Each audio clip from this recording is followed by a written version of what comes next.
So I had three big reading goals this year. The first was to read 12 classics, a thing I have already done and I will talk about later.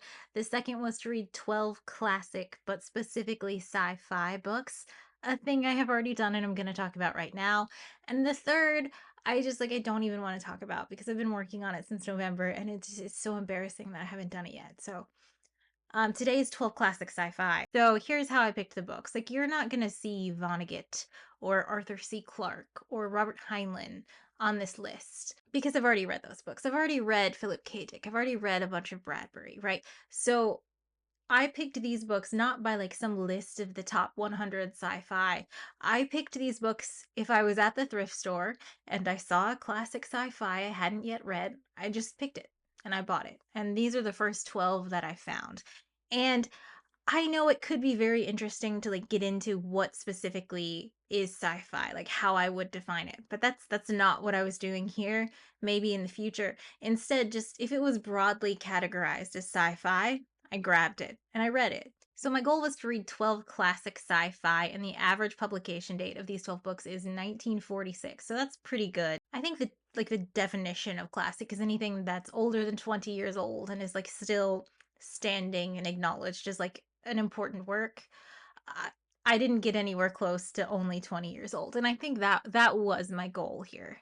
So I'll be ranking these not from worst to best, but instead, if someone asked me for a classic sci-fi book, I would be much more likely to recommend the books from the top of the list. These books are just what I wanted to look at when I'm thinking about sci-fi. Versus the bottom of the list, they might be really good books, but it's not really hitting the sci-fi button for me. But anyway, let's get into it. Book 12, The Master by T.H. White, published in 1957. So here's the thing. I said I wasn't ranking these from worst to best, but this is the worst book on this list, and it's also one of the worst books I've ever read. I picked this up obviously because of the cover. Look at that. And I recognize the author. He's the author of the Merlin books, like the King Arthur books.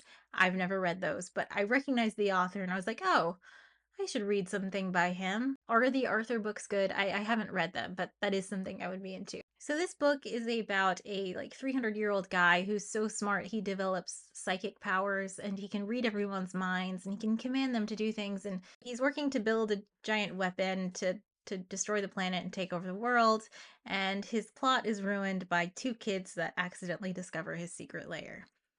And not lair. You get it. Here's the thing for me. I don't like books with kids. I don't like watching movies with kids either. I feel like kids are really hard to write. Like, often they're way too precocious and they're just acting like little adults, which is not how kids act. And on the other hand, they act like annoying little babies, which is also not how kids act. This book was on the annoying little baby side of things. I seriously thought that these kids were like 6 and 8 years old, and then by the end of the book, it's just dropped that they're like 13, which was crazy because they were acting like little tiny babies. Um, Another thing about this book is that it's super racist, like unexpectedly, just super racist. Like the kind of old school racism where they're just like, you know how the Welsh people act, you know how Chinese people are, and it is it's offensive, but like in this really weird way where it's just like I don't even think I know any stereotypes about the Welsh, and now I do, I guess. Um, so I would say it's irredeemably bad. I like the painted edges though. I don't usually find books like that a lot, but I would not read this. All the other books on this list I would 100% recommend. Don't read this unless I think this is one of those books where there's like definitely a story here. So if you are a writer and the whole psychic guy taking over the world thing interests you, I think you could read this book and then rewrite it to not be racist and not have kids in it. Number 11, The Strange Case of Dr. Jekyll and Mr. Hyde by Robert Louis Stevenson, published in 1886. Okay, first of all, I love a short little book. I had never read this before. I have read Treasure Island a bunch and obviously watched the Muppet movie a bunch of times. This was great. It was a nice little story. I will say stories written at this time, they're often written in like those episodic adventures where like every chapter ends on a weird cliffhanger. And I think that's just how things were published in the 1880s. So it's kind of annoying. But I did enjoy this book. I liked the technology in this book. Just a potion that he doesn't know how to make anymore turns him into this, bad guy.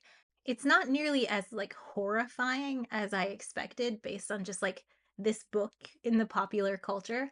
But it was a fun little read. Is this sci-fi? For me, not really. Like he just has a magic potion. That's not what I'm looking for when I pick up sci-fi, but I am glad I read this and I would recommend it. Book number 10, Kindred by Octavia E. Butler, published in 1979. Okay. This book was incredible. This is my first Octavia E. Butler, but I definitely want to read more. And God, look at this cover. This is a gorgeous book. Like, who put this in a thrift store? I don't get it. This book was heartbreaking. It tells the story of a black woman in 1970s, and she just keeps getting transported back in time. And she slowly realizes that she keeps being transported because like there's this little boy that's in danger. And so she saves the boy, and she slowly realizes that she's being taken to the past, and this boy is a slave owner, and he is one of her ancestors. And it's so this book talks a lot about generational trauma, how what happened to your ancestors can have an effect on who you are and how you deal with that in the modern world, and how you talk about that with your family, and how it makes you as a person. And it was so beautiful, and it was so well written, and it was absolutely heartbreaking, and I would never read this again, but I'm so glad that I did. Because the way I'm ranking these books is like if someone asked me for a sci-fi recommendation, how likely would I be to recommend it? And I don't think I would recommend this unless they ask for a time travel book. Time travel is definitely not my favorite kind of sci-fi. This is a great time travel book, my favorite probably. So I would definitely recommend it if you're into that. It's just not my flavor of sci-fi, but I'm so glad I read it. Number 9, The Chrysalids by John Wyndham, published in 1955. So I think like The Master, this is a young adult novel, or it's supposed to be. It does have kids in it. They're not nearly as embarrassing as in The Master. I would recommend you read this if it sounds interesting. This is a book about a post-apocalyptic America, Canada area, and because of nuclear fallout, there's like mutants everywhere, and to protect themselves, this group of humans are like super religious. It's the type of religion where rules are developed for protection. So if soil looks weird or mutant, they're like, that's evil. We can't use that. And it prevents them from growing food in like nuclear fallout soil. If a carrot is grown and it's got two little stubs instead of one, they're like, it's mutant. We're not eating that. And that means that if babies are born in this community and they like have six toes or something, they're mutants, they're not people, they kill the baby. So the main character, the boy in this book, slowly realizes that he is a mutant. It's not anything physical. It's not like a physical deformity. He has psychic powers again. That's weird. That's the second one. And he can talk to other psychics in his community. So he knows there's more than one psychic. And that's very dangerous, right? Because if the community finds out, they're going to kill him. And that's kind of the story. I do want to spoil the ending of this book because I thought it was really interesting. So if you have any interest in reading this book, skip to this time step. Okay, so in this book, he has a little sister that's born, and she's like super omega psychic. And she starts talking to these other psychics that are very far away. And it turns out being psychic is kind of like the next stage in human evolution. There are just a lot of them. And they get found out by their little group of people. So they escape to like the territories where mutants, a band of mutants, are like running wild, and like they obviously don't like the humans who have shunned them. I mean, the mutants are also humans, but you get it. Our little group of psychic kids like lives with these mutants for like 2 days in order to make a plan. And the little girl talks to these psychics from New Zealand that have like airships. So they fly over and they pick up these psychic kids. And the ending of this book was so interesting because the whole time I'm reading this, I thought like this is a young adult book. Like, obviously, the story is going to end where the little main character boy, I think he's 20 or something by the end of the book, but where the boy finds out, like, okay, these mutants that we've been killing and murdering, they're people just like us, and we should all work together. But that's not the end of the book. The end of the book, again, skip if you don't want to know. The end of the book is the psychic mutants from New Zealand being like, yeah, all those humans are gonna die. We're the next stage of evolution, and like the greater good always wins. And like, they're just as bad as the mutants. Everyone's gonna die. Like, we can't assimilate them into our culture. They're just gonna die out slowly, and that's their issue. And that's the end of the book, which I just think is a really interesting sci-fi discussion, because when you think of like people in starships traveling the galaxy and they're just like, "Oh, join the Federation. Like, we respect your culture." It's like, is that how it would really work? Or is it just like the strongest group of human-like people win and everyone else is like a little bit of a monster and they'll just die out? We don't really have to worry about them because we're psychic in New Zealand now. I think John Wyndham is one of the big sci-fi authors that I had never read. I really liked this. I want to read more. I did get The Day of the Triffids as well, so I'm going to read that too at some point. But I did like this. I'm excited to read more from him. Number 8, A Canticle for Leibowitz by Walter M. Miller Jr., published in 1959. Okay, so I've already done a video on this channel about this book. I loved it. Just a really quick, this is another, like, nuclear war has happened, and there's a group, a religious order who wants to preserve, like, science in hopes that future generations will take advantage of this and we'll get back to where we were. And so it's like science librarians of the future in an apocalyptic, like, Mad Max situation. I loved it. You can go watch that video. I will say, I did get some weird comments on this video where people were criticizing my lack of like knowledge on the Catholic Church. Maybe not my lack of knowledge, but my disinterest in reading this as if it was a Catholic book. And I mean, people are allowed to read books however they want, actually, but I think it's way more interesting to read this book knowing that the author was a Catholic questioning his faith that became an atheist. I think that's way more interesting because then the moral questions are not like, what does the Catholic Church think? It's like, what does this man think? And that's how I read the book. And that's what made it so interesting and so good for me. And yeah, I love this. It was a great book. Number 7, War of the Worlds by H.G. Wells, first published in 1898. So this is not my first H.G. Wells. I also read, I think, The Time Machine and one other one. And oh, here's the book. Look how beautiful this book is. I know a lot of people don't like these like cloth-bound classics, but if it's a really short book like this, I do like it. It's so pretty and fun to hold. And I loved this book. So I had never seen the movie or listened to the radio show or anything for War of the Worlds, so I kind of just knew that like aliens come to Earth. I didn't realize that H.G. Wells was very familiar with late 1800s like astronomy and space travel and rocketry ideas. So the early parts of this book where, oh, I should say what happened. So Earth sees a bunch of explosions on Mars and then weeks later aliens show up in giant mech suits like attack cities. But the early parts of this book where H.G. Wells is talking about astronomy and going to a telescope to observe Mars, as someone who knows a lot of astronomy, it was a really good historical take on how observations are done and how people would interpret, like seeing explosions on Mars and then seeing something crash to Earth for the 1890s. It was really, really good. I would say this is one of the scariest books I've ever read, and I'm so surprised it was written when it was. H.G. Wells, I think, really understood that aliens are pretty scary, but what's more scary is being in a giant city of 11 million people when all of them have to run and escape. People are way scarier than aliens, even if aliens are the immediate threat. And this was so scary and it was so interesting. The ending's kind of like meh. This is also very similar to Jekyll and Hyde. It's a written with those little episodic chapters, so each chapter ends with a big cliffhanger, and it's kind of annoying. It could be edited in a better way for the modern reader, but I really enjoyed reading this, and I'm so glad that I did. Number 6, The Stepford Wives by Ira Levin. I've also already made a video about this book. I loved this book. You know, I love a short book. You might notice that none of the books on this video are series. I can't get into series lately. If you can say it in 150 pages, that's how long the book should be. Like, make a book short again.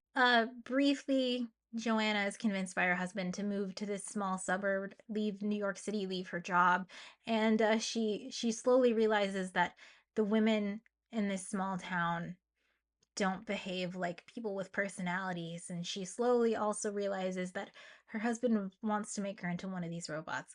Fun fact about this book, they weren't really robots, they were like the guy worked for Disney. And so they were Disney animatronics and not like cyborgs, which I think that would never work. Disney animatronics look so bad. But big recommend. Number 5, We by Yevgeny Zamyatin, published in 1921. Okay, so I've heard about this book for a long time. I used to read a lot of dystopian fiction in high school. I think by every high schooler my age. It was big like Hunger Games time, you know. I was a little too old for the Hunger Games, so I read 1984 and Brave New World. And honestly, I was always a Brave New World person. Like, if I sat with my high school self and asked, what's our dystopian future? It it's probably because I grew up in Appalachia.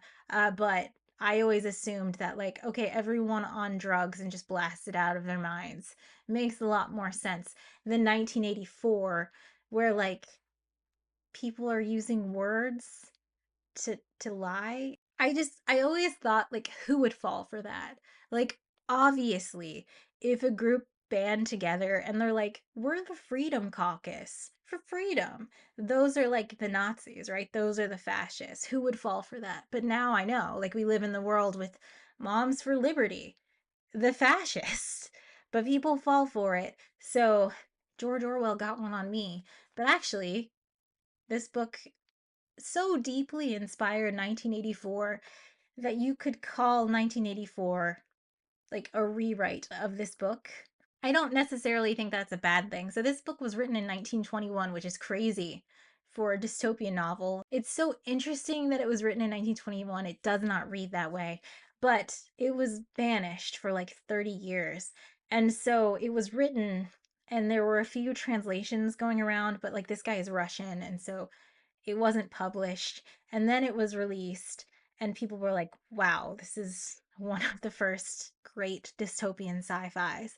And it really is. So this is the type of dystopia where everyone's wearing uniforms and everyone's assigned a job, and everyone has to like think the same thoughts, and they have to go to all these big meetings at the same time as everyone else. But because this was written in the early 20s, there's no technology in this book. So you have this idea of like Big Brother, everybody's spying on everybody else. And that idea is way more fleshed out in 1984. But here, like they live in these glass apartments, so everyone can see what they're doing all the time. And like they don't have family units. They have to apply for time to have sex, and it's not considered like a relationship. It's just like your duty. And it's really good. It also has a sad ending. I liked it a lot. As I said, I loved this type of fiction as a teenager, but as an adult living in 2024, I don't want to be sad in this way. I think my high school self would have put this as number 1, but not today. No thanks. Big recommend though. I like it a lot. Number 4, The Female Man by Joanna Russ, published in 1975. First of all, look at how beautiful this book is. Do you need a yellow book for your rainbow bookshelf? Here you go. Look at the cover. It's gorgeous. I can't believe I had never heard of this book. This book is amazing. It's a bunch of different stories at once. It's multiverse. It's about women in all these different worlds, living different experiences, living under like patriarchal rule, living in 1970s America, living in a world with no men. and somehow they connect with each other and they talk about their experiences and how that affects their lives. And it ends with a giant war across different planets and different star systems. You could call it a star war. I've dog-eared so many pages. I've never heard of Joanna Russ, but I want to read more from her. If you are into like feminist literature, 10 out of 10. It's a great sci-fi, but and also so much interesting discussion about 70s feminism. I loved this book, and I don't want to spoil any of it. I did think of reading a bunch of these quotes, but like it just fits so good all together. It's a really tightly written story, and I don't want to ruin it. Please read this book. This should be on everyone's list of classic sci-fis. It's so, so good. And also, I like that the main character is also named Joanna. That's really fun. Number 3, Rossum's Universal Robots by Carol Chapek, published in 1920. This is another one I had never heard of. I can't believe I've never heard of it because this is a play, and I love reading plays. They're my favorite thing to read. This is a Czech play. It's a hilarious comedy. It's very funny.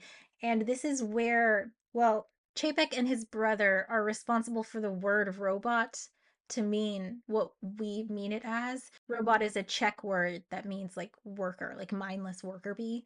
And this is where robots come from. The thing about me is I love reading plays, so this was going to be a hit for me no matter what, but it is so funny. The characters are so stupid while these robots just take over.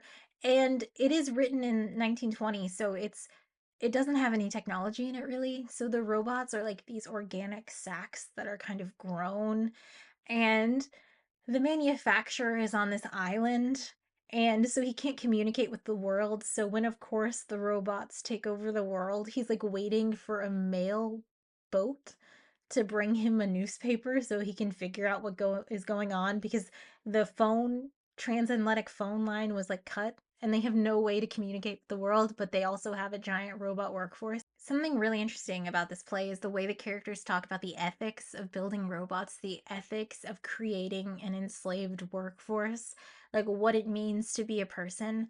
And it's 1920, and I feel like if this was written in 2024, it would be identical. The dialogue would be identical. And yet, in the 1920s, they didn't have computers, they didn't have manufacturing the way we have manufacturing. It's so amazing that Carol Chapek was able to imagine this robot and then imagine right away the same exact ethical quandaries we would have like right now. This is exactly what I'm looking for when I want to read sci-fi. Number 2, Eden by Stanislaw Lem, published in 1958. So it's kind of funny that chronologically, the first classic sci-fi I read was R.U.R, and I loved it, and it was my favorite. So I had this little stack of me ranking the books just in a corner in my house so that I could make this video later. And this book was on the bottom, meaning it was my favorite one for the whole year until I read my last two books chronologically, which are at the top. So that's a big recommendation, right? Like I loved R.U.R. I loved it. So these are also very good if you're looking, for a classic sci-fi to read. Eden by Stanislaw Lem. I have read Solaris by him, but this is my second one. This was recommended to me by someone on my Patreon. Thank you. I loved it.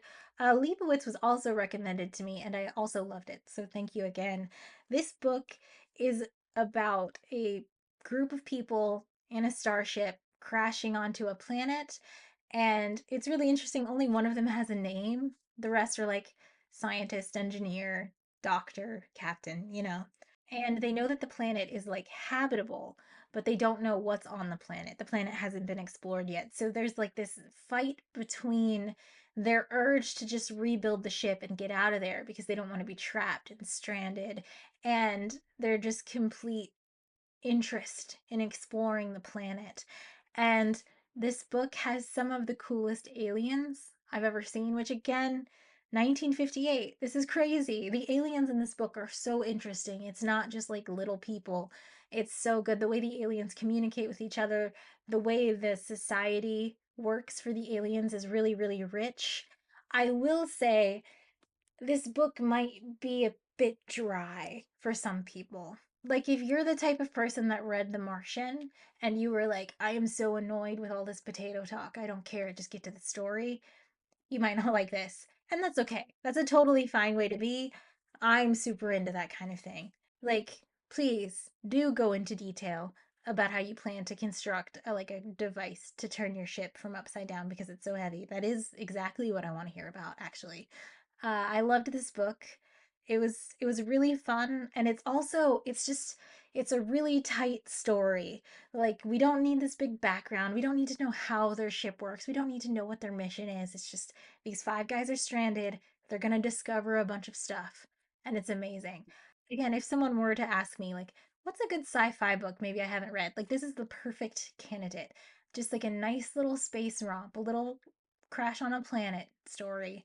Super good. Number one, The Word for Worlds is Forest by Ursula K. Le Guin, published in 1976. I recently asked on Blue Sky what the first Le Guin people read was because I hadn't read any, and I got recommended a bunch of short stories. So I did read a bunch of her short stories, and they were great. But I don't count short stories as books, so those aren't on here. However, I did read this little novella, and this is my favorite sci fi book that I've read this year. This is a gorgeous book. It's so beautiful. Really quick, the plot. So, Earthlings land on this planet and they're logging it. They're basically destroying it. And there are creatures that live on this planet that are human like. They have ancient ancestors that are also human, or maybe not. That could be a myth in the book. But they live in the forest and their world is the forest, and destroying the forest is just a huge attack on who they are as like a culture. The humans enslave and rape these aliens. The native people to this planet end up having to fight back against this huge mighty force, the American army. Like, they do not have guns, they do not have murder in their culture, and it is introduced, and they have to fight back. And as I'm reading this, I realize it sounds like the plot of Avatar, the James Cameron movie.